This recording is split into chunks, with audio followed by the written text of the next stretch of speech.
আগুন এক পর্যায়ে আস্তে আস্তে বাড়তেই থাকে। পরবর্তীতে ফায়ার সার্ভিস, বাংলাদেশ মিলিটারি একাডেমির যে ফায়ার সার্ভিস আছে তারা সকলে এসে সাধারণ জনগণ সকলের প্রচেষ্টায় অবশেষে আগুনটি নিভাতে সক্ষম হয়। দুইটা বগিকে রেখে মূলত হচ্ছে সবগুলো আলাদা করে দেওয়া হয়, যার ফলে একটা বড় দুর্ঘটনার হাত থেকে আজকে রক্ষা পাওয়া গেছে।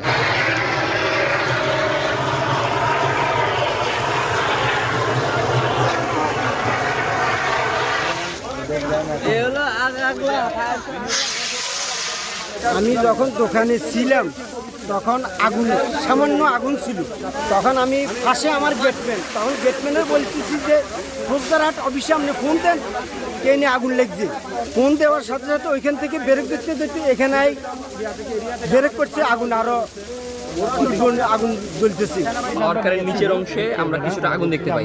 এরপরে স্থানীয় জনগণ ও রেল কর্তৃপক্ষ যারা আছেন তারা সকলে মিলে আগুনটা নিভানোর চেষ্টা করে। যেহেতু আগুনটা আস্তে আস্তে বেড়ে যাচ্ছিল, নিভতেছিল না, পরে হচ্ছে এখানে সেনাবাহিনী আসে, তারাও হালকা পরিসরের চেষ্টা করে। প্রথমে অগ্নি নির্বাপনের যে প্রাথমিক যন্ত্রগুলো আছে এগুলো দিয়ে হচ্ছে তারা আগুন নিভানোর চেষ্টা করে। আগুন এক পর্যায়ে আস্তে আস্তে বাড়তেই থাকে। পরবর্তীতে ফায়ার সার্ভিস, বাংলাদেশ মিলিটারি একাডেমির যে ফায়ার সার্ভিস আছে তারা সকলে এসে সাধারণ জনগণ সকলের প্রচেষ্টায় অবশেষে আগুনটি নিভাতে সক্ষম হয়। এরপরে হচ্ছে বগিগুলো আলাদা করে দেওয়া হয়, যার ফলে বড় ধরনের দুর্ঘটনার হাত থেকে আজকে রক্ষা পাইছে। নাহলে যদি বগিগুলো একসাথে থাকতো হয়তো সবগুলোতেই আগুন লেগে যেত একের পর এক। দুইটা বগিকে রেখে মূলত হচ্ছে সবগুলো আলাদা করে দেওয়া হয়, যার ফলে একটা বড় দুর্ঘটনার হাত থেকে আজকে রক্ষা পাওয়া গেছে। আমরা একটা আগুনের মেসেজ পাই যে বিএম গেটে আগুন লাগছে একটা ট্রেনের বগিতে। তো আমরা আগুনের সংবাদ পাওয়ার সঙ্গে সঙ্গে আমরা দ্রুত সহিত এখানে আসা দেখে দুইটা বগি আগুনে জ্বলছে।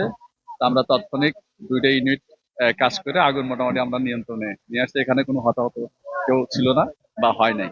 একটা যাত্রীবাহী বগি ছিল আর একটা পাওয়ার ইউনিট যেটা জেনারেটর থাকে, মোটামুটি আগুন আমরা নিয়ন্ত্রণে করছি। এটা কোথায় থেকে লাগছে এটা আমরা পরবর্তী জানানো হবে, কোথায় থেকে লাগছে এখনো, এবং রেলের কর্তৃপক্ষের সঙ্গে আলাপ করে এটার জানবো যে কোন দিক থেকে আগুনটা লাগে।